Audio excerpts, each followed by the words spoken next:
Hello friends. आज लोग हम बात करेंगे कि जब आप अपना सॉफ्टवेयर डेवलपर का करियर स्टार्ट कर रहे होते हैं, जो फ्रेशर होते हैं, कॉलेज से पास आउट होते हैं, तो उनके पास किस किस तरह की कंपनीज़ में जाने का ऑप्शन होता है, किस किस तरह की कंपनीज़ होती हैं।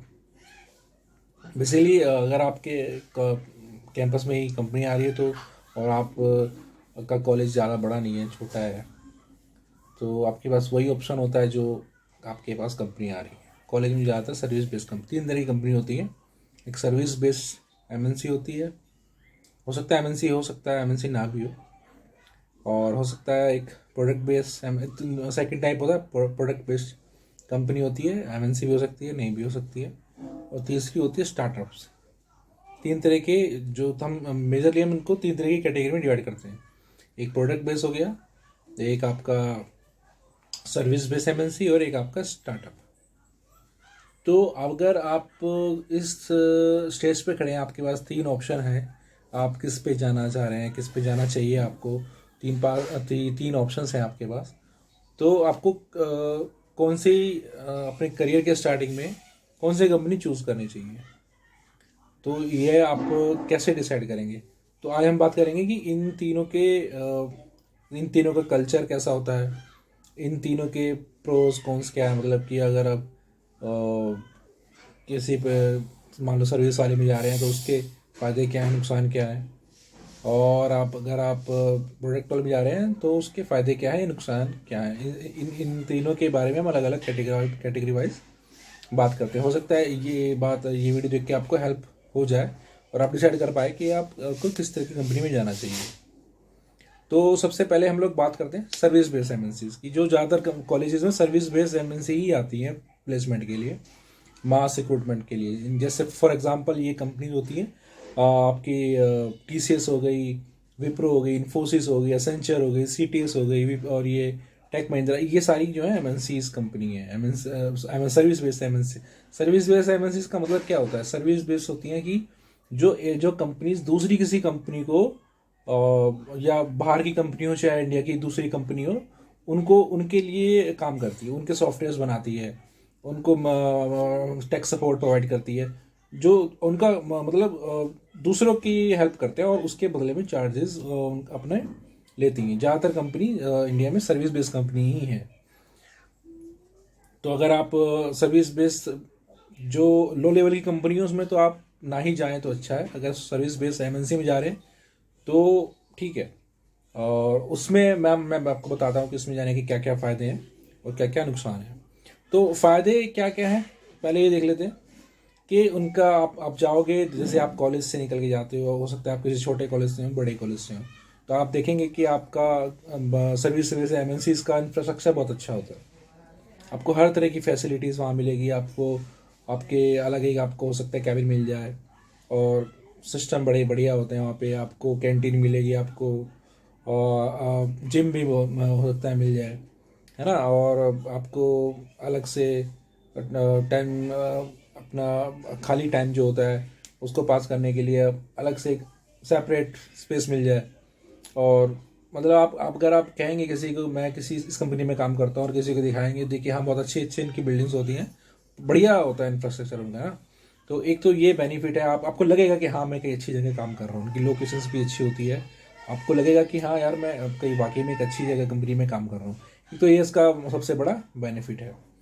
दूसरा, इसमें आपको ऑन साइट अपॉर्चुनिटी ज़्यादा मिलती है। मतलब अगर आपकी कंपनी किसी बाहर के प्रोडक्ट पे काम, बाहर की किसी कंपनी के प्रोडक्ट पे काम कर रही है, और उस कंपनी को उसकी जो क्लाइंट है, क्लाइंट कंपनी है, वहाँ पे ज़रूरत पड़ गई है अपने डेवलपर्स की, मतलब जिसमें आप काम कर रहे हैं, तो वो आपकी कंपनी आपको वहाँ भेज देगी ताकि कुछ टाइम के लिए आप वहाँ सपोर्ट करो। ऑन साइड आपको ज़्यादा लोगों को पता होगा क्या होता है, ऑन साइड की अपॉर्चुनिटी सर्विस बेस्ड कंपनी में ज़्यादा होती हैं। और तीसरा इसमें क्या होता है, इसमें वर्क लाइफ बैलेंस आपका अच्छा होता है, क्योंकि सर्विस बेस्ड कंपनी में क्या होता है कि एम्प्लॉयज़ भर भर के रिक्रूट करती हैं कंपनीज। तो इनमें सर्वे वर्क लाइफ बैलेंस अच्छा होता है अपना। अ, जो आपकी टीम होगी काफ़ी बड़ी होगी, और हो सकता है आप आज आप काम नहीं कर पा रहे हैं तो आपका टीम मेंबर काम कर लेगा, आपको को ज़्यादा प्रेशर नहीं होता। कभी कभी प्रेशर आता है, जैसे प्रोडक्शन के टाइम पे जब डिप्लॉयमेंट करते हैं उसके टाइम पे प्रेशर आता है जब आपकी डेडलाइन कंप्लीट होने वाली होती है। नॉर्मली इतना प्रेशर नहीं रहता है, आप पैसे ले रहे हैं तो थोड़ा बहुत आपको डेडलाइन के हिसाब से काम करना पड़ता है, थोड़ा बहुत प्रेशर होता है लेकिन ठीक रहता है। और दूसरा होता है कि आपको और तरह की फैसिलिटीज़ मिलेंगी इसके अंदर, जैसे कि आपको कैब मिल सकती है, फूड मिल सकता है, ये सारी चीज़ें फैसिलिटीज़ के अंदर आपको मिलेंगी। और जैसे आपको इंटरनेट का, अगर आप वर्क फ्रॉम होम कर रहे हैं तो इंटरनेट का खर्चा भी कंपनी देती है, और ये सब चीज़ें आपको सर्विस बेस्ड एमएनसी में मिलेंगी। और अब आते हैं कि इनमें जाने का नुकसान क्या है। सर्विस बेस्ड कंपनी में इनमें जाने का नुकसान क्या, मैं खुद एक सर्विस बेस्ड कंपनी में काम कर रहा हूँ तो मैं ज़्यादा बेटर बता पाऊँगा आपको। तो इसमें जो होता है ना कि लर्निंग कर्व जो होता है आपका, अगर आप देखो, अगर आप छोटी कंपनी में गए थे पहले स्टार्टिंग के करियर में, या सर्विस बेस्ड हो या स्टार्टअप हो, तो आपका लर्निंग कर्व जो है बहुत अच्छा रहता है। लेकिन आप बड़ी एमएनसी में स्टार्टिंग में ही चले गए तो आपका लर्निंग कर्व, आपकी लर्निंग ज़्यादा नहीं हो पाएगी। अब क्या करते हैं ना, बड़ी कंपनी में जो नया एम्प्लॉय आता है उसको एक काम दे देते हैं फिक्स, वो 2-3 साल तक वही करता रहता है, 1.5 साल तक। हो सकता है आपको एक्सेल पे ही काम करना पड़े 1.5 साल तक, है ना। एक्सेल पे एंट्री कर रही हैं डाटा, कहने को आप सॉफ्टवेयर डेवलपर हैं लेकिन हो सकता है आप डाटा एंट्री कर रहे हैं। और उनकी जो, मान लो आपका कोई क्लाइंट है, उसका एक प्रोजेक्ट चल रहा है बहुत टाइम से, और किसी ने बना दिया था वो 10-15 साल पहले। मेरे साथ मेरा भी प्रोजेक्ट है, वो 2012 का बना हुआ है, एक बैंक का प्रोडक्ट है, और वो पुरानी टेक्नोलॉजी भी बना हुआ है, जावा स्क्रिप्ट जे क्वेरी पे। आज के टाइम पे जे क्वेरी कोई यूज़ नहीं करता है लेकिन वो बना हुआ है ना। तो हम लोग उसको उसको मेंटेन कर रहे हैं, उसको उसमें नए नए फीचर ऐड कर रहे हैं। तो वो भी हमें पुरानी टेक्नोलॉजी पे ही करना पड़ रहा है। अभी बात चल रही है कि नई टेक्नोलॉजी पे उसको स्विच करेंगे, लेकिन इतनी जल्दी वो स्विच नहीं होगा क्योंकि 10-15 साल से, मतलब 2012 से 10 साल हो गए, नए नए फीचर्स ऐड हुए, एकदम से स्विच नहीं कर सकते। अभी पुरानी चीज़ों पे ही हमें नए फीचर्स डालने पड़ रहे हैं। तो हो सकता है आपको पुरानी टेक्नोलॉजी पे काम करना पड़े, और हो सकता है आपको रिपीटेड काम करना पड़े बार बार ना। हो सकता है आपको सपोर्ट में डाल दें कि मान लो आपका क्लाइंट आपको बोले कि मतलब जैसे आपका प्रोडक्ट बन गया और आपको प्रोडक्ट जो डिप्लॉय कर दिया है, क्लाइंट को डिलीवर कर दिया है, और बस उसके मेंटेनेंस में आपको डाल दिया जाए कि कोई दिक्कत आ रही है, एरर आ रहा है, उसको टिकट रेस कर दिया क्लाइंट ने, आप उसको सॉल्व करें। तो वो ज़्यादा एक्साइटमेंट वाला काम नहीं होता, लर्निंग वाला काम नहीं होता। अपने करियर के स्टार्टिंग में ये आपको बहुत बड़ा नुकसान रहेगा, क्योंकि लर्निंग इतने नहीं है, आप समझ रहे होंगे मेरी बात। दूसरा इसमें रहता है कि इसमें आपके वर्किंग आवर फिक्स रहेंगे। हो सकता है फ्लेक्सिबल आवर्स हो, कि मतलब आप 10 बजे से चालू करके 10 से मान लो 9 घंटे एक्स्ट्रा, 9 घंटे लगा लो, कितने हो गए, 7 बजे तक हो गए। हो सकता है आप 11 बजे से 8 बजे तक कर लो, लेकिन फिक्स आवर रहते हैं आपके। ज़्यादातर एमएनसीज में 9 घंटे आपको काम करना पड़ता है। ये मुझे लगता नहीं कि ज़्यादा ख़राब चीज़ है, लेकिन ये हम लोग कॉलेज में रहते हैं तो हमारा वहाँ पे भी फिक्स आवर होते हैं इंजीनियरिंग कॉलेज में, तो उन चीज़ों की आदत पड़ी होती है, लेकिन फिर भी इसको माना जाता है कि ये नेगेटिव पॉइंट है। दूसरा, आपको इसमें आपको रिलोकेट कर देंगे कभी भी। मतलब आप दिल्ली में हैं और हो सकता है कि आपकी MNC service base MNC company को बेंगलोर में डेवलपर्स की ज़रूरत पड़ रही है, और दिल्ली वाली में एमएनसी जो आपकी लोकेशन में ऑफिस है वहाँ पे एक्स्ट्रा डेवलपर है। तो हो सकता है आप उनमें से एक एक्स्ट्रा डेवलपर तो आपको भेज देंगे, आपको कुछ खास। और आपकी जब आप कंपनी ज्वाइन करते हैं ना, तो आपके कॉन्टैक्ट में डाल दिया जाता है कि आपको कहीं भी हम भेज सकते हैं, और आप पढ़ते हो या ना पढ़ते हो, लेकिन साइन करके आप दे दोगे।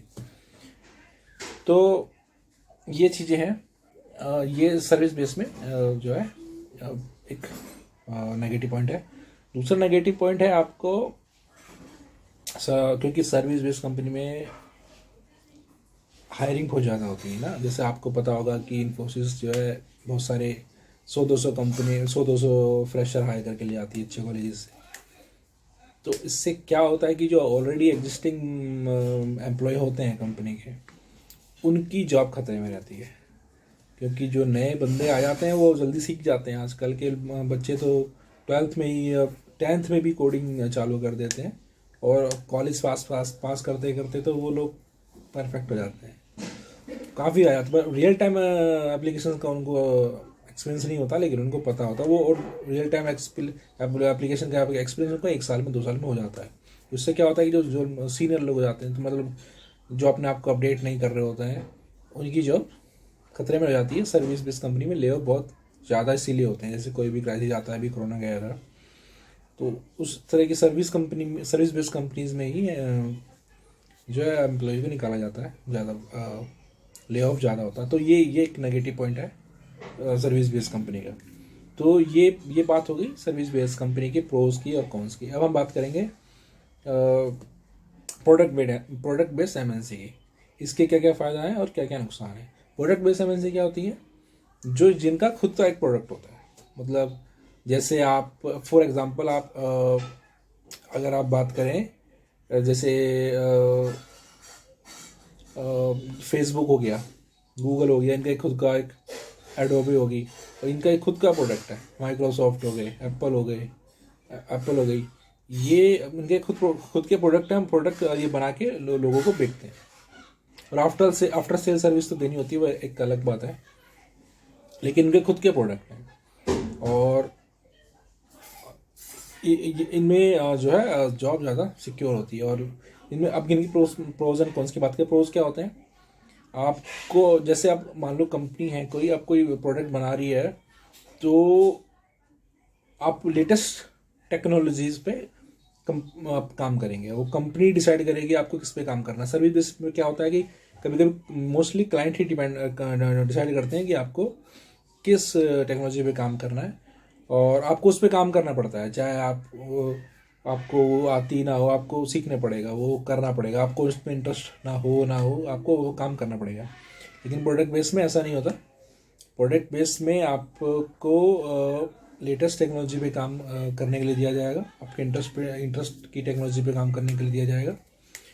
और आपको प्रैक्टिकल मतलब आपको मतलब जब सर्विस बेस में जाएंगे ना, आपको एक पर्टिकुलर चीज़ दे दी जाएंगी, एक पर्टिकुलर मॉड्यूल दिया जाएगा, उस पर इसी पे आपको काम करना है।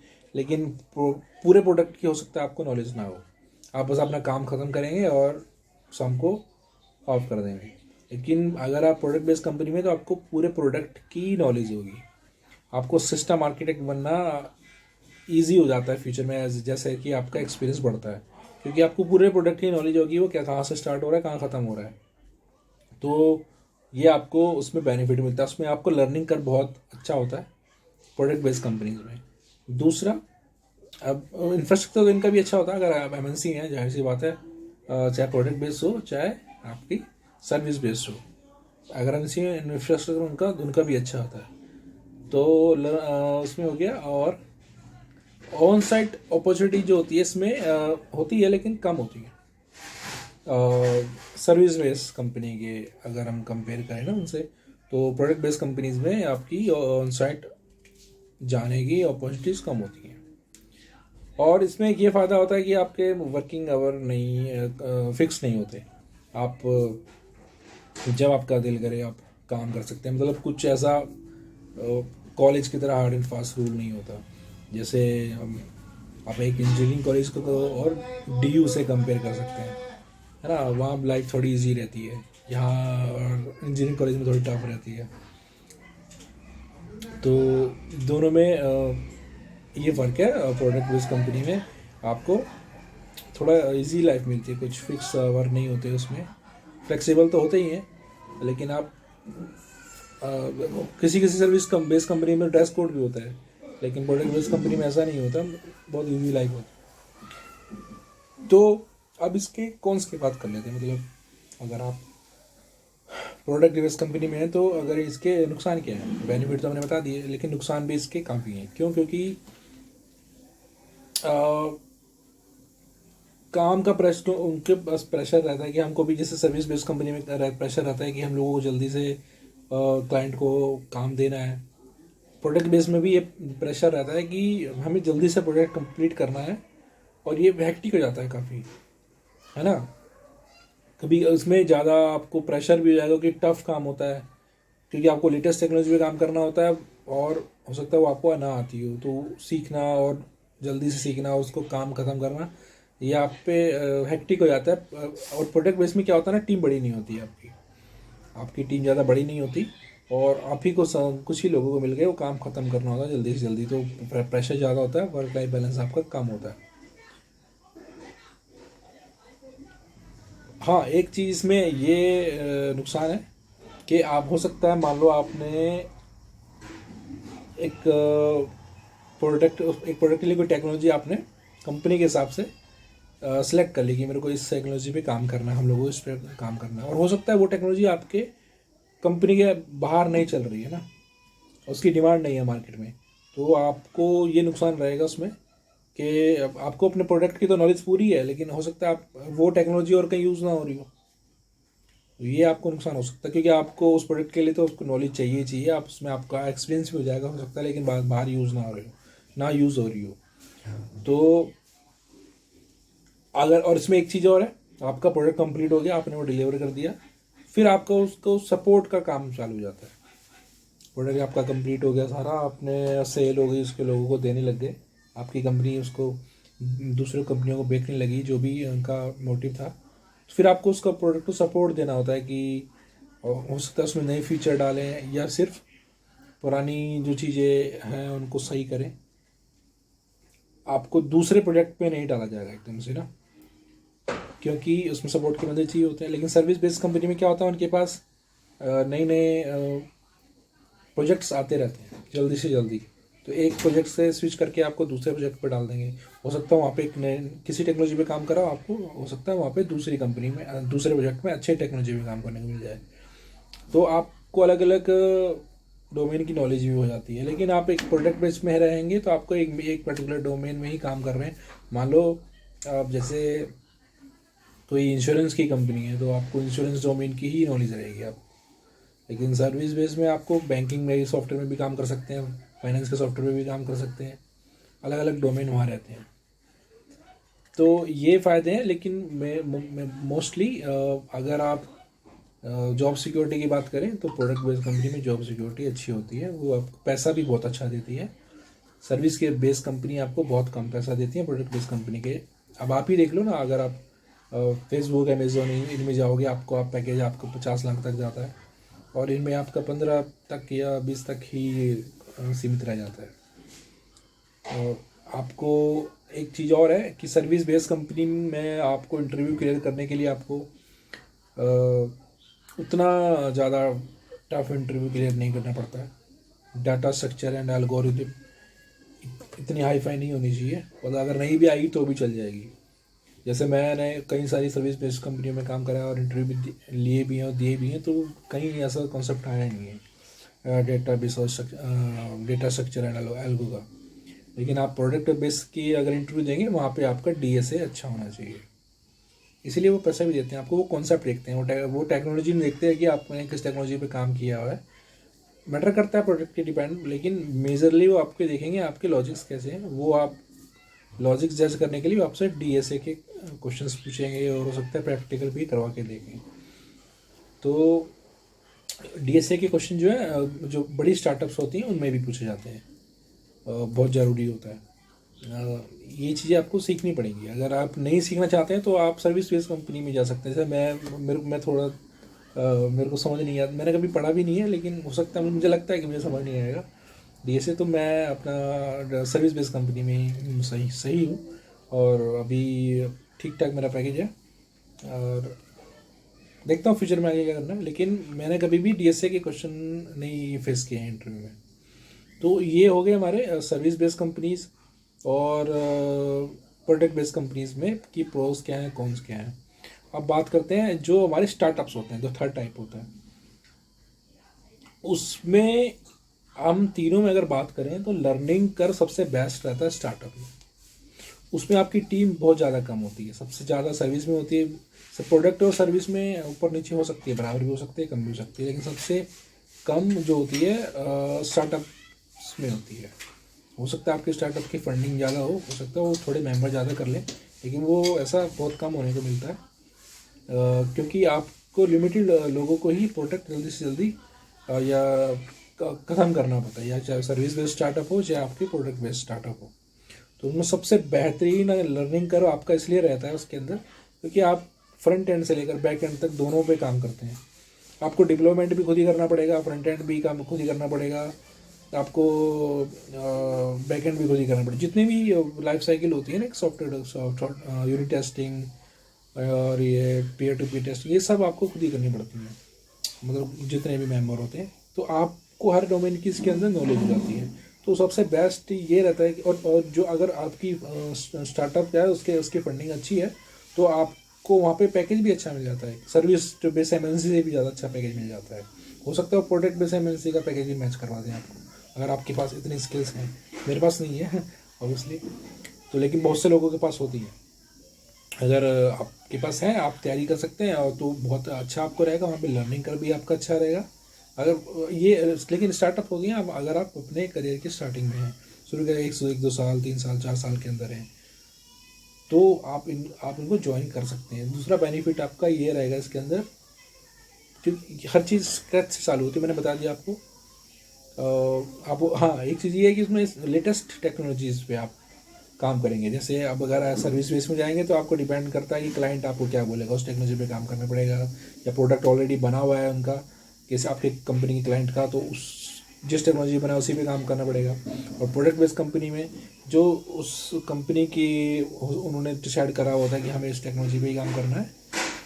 अब जैसे आज के टाइम पे भी आप .NET यूज़ हो गई है, बहुत जगह होती है, लेकिन अब वो पुरानी टेक्नोलॉजी हो गई, फिर भी लोग यूज़ कर रहे हैं उसको, है ना। तो कुछ कंपनियां उन्हीं पे प्रेफर करती हैं, लेकिन आप नहीं करना चाह रहे तो भी आपको करना पड़ेगा। लेकिन स्टार्टअप पे ऐसा नहीं होता, वो जो आज के टाइम पे मार्केट में लेटेस्ट टेक्नोलॉजी है वो लोग उस पर काम करते हैं। तो सबसे बेहतरीन इसमें ये भी फ़ायदा है। तीसरा है जो फ़ायदा ये है आपको, हाँ, आप जैसे आप जाएंगे प्रोडक्ट बेस में या सर्विस बेस में, अगर सर्विस बेस में तो आप अपने इनपुट नहीं देंगे भी ना तो उतना उनको कंसिडर नहीं किया जाएगा, क्योंकि सब कुछ पहले से डिसाइड है, आपके प्रोजेक्ट मैनेजर या आपके बॉस डिसाइड करेंगे।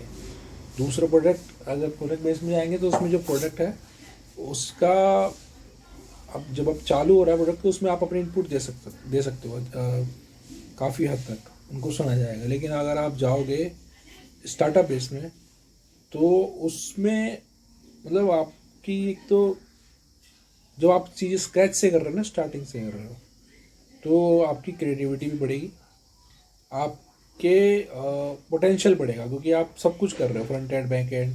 प्रोडक्ट बेस में, सर्विस बेस में आपको सब वही कराया जाएगा जो जिस चीज़ के लिए आपको उन्होंने हायर किया है, समझ रहे हो ना। अगर आप एक्सपीरियंस है और फ्रेशर है तो आपको वो वही सिखाएंगे जिस चीज़ के लिए सर्विस बेस में आपको वही चीज़ें सिखाई जाएगी जिस चीज़ की उनके पास डेवलपर्स की कमी है। अगर मान लो आपको कुछ नहीं आता, कॉलेज से गए हैं, तो आपको वही चीज़ सिखाई जाएगी जिस चीज़ की उनके पास कमी है। लेकिन अगर इसके अंदर बात करें स्टार्टअप्स में, तो आपको हो सकता है बैकएंड पे भी काम करना पड़ेगा, आपको सब कुछ आप कर सकते हैं, फ्रंट एंड आपको करना पड़ेगा एक्चुअली। और एक फुल स्टैक डेवलपमेंट जो डेवलपर होता है ना, वो स्टार्टअप कंपनी में ही उभर के निकलते हैं, या तो सेल्फ लर्न करते हैं, लेकिन कंपनी में फुल स्टैक डेवलपर नहीं बनते अगर आप सर्विस बेस से या प्रोडक्ट बेस में है। स्टार्टअप्स में आप फुल स्टैक डेवलपर बनेंगे। फुल स्टैक का मतलब होता है कि जो इंडिपेंडेंटली एक प्रोडक्ट को ख़त्म कर सके, फ्रंट एंड भी करे, बैक एंड भी करे, डिप्लॉयमेंट भी करे, टेस्टिंग वगैरह सब उसकी वो करे। तो एक ये फ़ायदा है इसका। और हाँ, अगर आपकी स्टार्टअप को अच्छी फंडिंग मिल गई और आप इनिशियल मेंबर हैं कंपनी के, तो आपकी लाइफ चेंज हो जाएगी। आप रातों रात करोड़पति बन सकते हैं। आपने मान लो स्टार्टअप ज्वाइन करिए, आपने शेयर भी लिए, तो और कि आपकी स्टार्टअप अच्छी है तो ये सोच समझ के जाना चाहिए स्टार्टअप में कि फ्यूचर कैसा रहेगा, इसका क्या प्रोडक्ट है उनका। अगर वो प्रोडक्ट बेस्ड स्टार्टअप है तो ये सब सोच समझ के जाना चाहिए, और अगर वो चल गई निकली तो आपका लाइफ सेट हो जाएगी शेयर के थ्रू भी। और अगर आप स्टार्टिंग से मेंबर हैं कंपनी की तो आपकी सैलरी बहुत अच्छी हो जाएगी, जो आपकी सर्विस बेस्ड एमएनसी में या प्रोडक्ट बेस्ड एमएनसी में कभी उतनी नहीं हो पाएगी। और एक फ़ायदा है, अब इसके नुकसान क्या है ना। नुकसान ये है कि अगर आपने जो स्टार्टअप ज्वाइन करें बिल्कुल फर्स्ट लेवल पे ही है, अभी स्टार्ट ही हुई है, तो आपको सैलरी हो सकता है टाइम पे ना मिले, मिलेगी तो कम मिलेगी, हो सकता है ना भी मिले। अगर आप फंडिंग हो चुकी है स्टार्टअप की तो बहुत अच्छी बात है, उसमें तो जैसे जोमेटो वगैरह है, इनको भी अभी भी स्टार्टअप ही कंसिडर करा जाता है, लेकिन इनके पास अच्छी फंडिंग है। तो आप इनमें ज्वाइन करेंगे ना तो आपको अच्छी सैलरी मिलेगी, जैसे प्रोडक्ट बेस्ड कंपनी में होती है सैलरी, उतनी सैलरी इन कंपनीज में भी होती है। लेकिन आप बिल्कुल जो अभी स्टार्टिंग हो रही है आपकी, मान लो आपकी किसी पुराने बॉस ने आपकी कंपनी में नई कंपनी चालू करी, वहाँ पे सैलरी की दिक्कत आ सकती है। हो सकता है आपको सैलरी मिले किसी महीने ना मिले, ऐसा भी हो सकता है। वो बोल दें कि यार अभी अभी पैसा नहीं है क्लाइंट से, अगले महीने ले लेना, वो अगला महीना कभी आया ही ना, कंपनी बंद हो जाए, तो ये इसका नुकसान भी है। और आपको काम यहाँ पे 9 घंटे के हिसाब से नहीं करना पड़ेगा, या 14-16 के घंटे के हिसाब से करना पड़ेगा आपको। तो आपकी बहुत सारी रातें काली होने वाली हैं, और कब तक काली होने वाली इसकी कोई लिमिट नहीं है। 1 साल, 2 साल, 3 साल, कब जब तक आप उसको कंपनी सेटल नहीं होती तब तक आपको ओवरलोड होकर काम करना पड़ेगा, क्योंकि एम्प्लॉयज़ कम है, काम ज़्यादा है। और ये भी हो सकता है कि पैसा भी ना मिले उस काम करने का। जॉब सिक्योरिटी सबसे कम होती है इसके अंदर। बस ये रिस्क है, जैसे आप लोग शेयर खरीदते हैं ना, हो सकता है वो शेयर बूम कर जाए और हो सकता है डूब जाए, तो स्टार्टअप में काम करना भी ऐसा ही है। पर लेकिन लर्निंग है उसके अंदर, अगर आप लर्निंग कर गए और कंपनी डूब गई तो आप दूसरी जगह इजीली जॉब पा लेंगे, आपको अच्छा पैकेज भी मिल जाएगा। अब चीज़ें आ जाएंगी तो आपको फिर कोई रोक नहीं सकता आपका। आज के टाइम पे ये हाल है आईटी सेक्टर का, तो एटलीस्ट।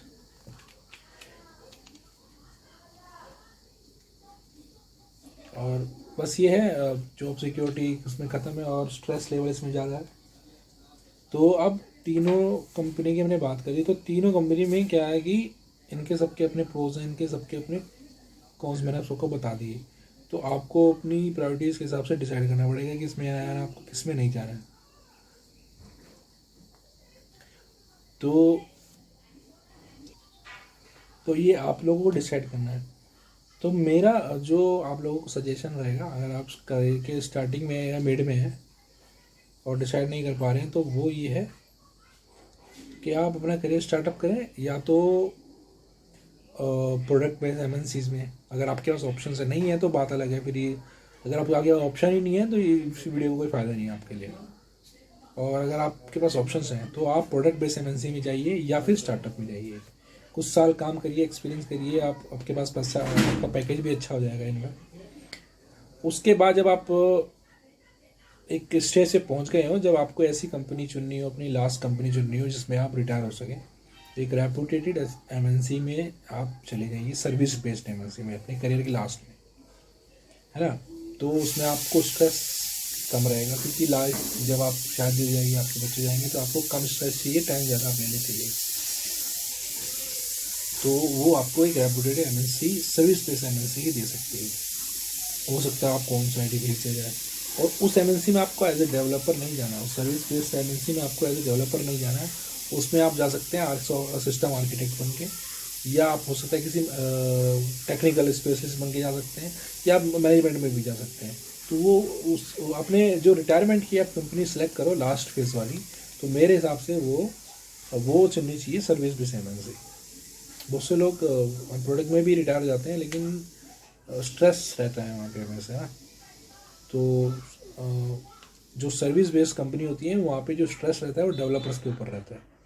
तो लेकिन आप अपने 7 साल बाद, 8 साल बाद, 10 साल बाद आप डेवलपर नहीं रहेंगे, आप आर्किटेक्ट बन जाएंगे, या टेक्निकल स्पेशलिस्ट बन जाएंगे, या प्रोजेक्ट मैनेजर बन जाएंगे, या टेक लीड तो एटलीस्ट बन ही जाएंगे, या फिर और भी किसी मैनेजमेंट लेवल तक पहुंच जाएंगे आप बीच में एमबीए भी कर सकते हैं वहाँ ना, ऑनलाइन एमबीए, तो उससे भी आप को मैनेजमेंट में जाने का फ़ायदा मिलेगा। तो लास्ट कंपनी आप अपनी सेलेक्ट करके रखिए कि मेरे को एक अच्छे पैकेज के साथ, क्योंकि सर्विस बेस, अगर सर्विस बेस्ड कंपनी आपने शुरू में ही ज्वाइन कर ली ना, तो वहाँ पे आपका जो इंक्रीमेंट होता है ईयर टू ईयर, वो अच्छा नहीं होता है।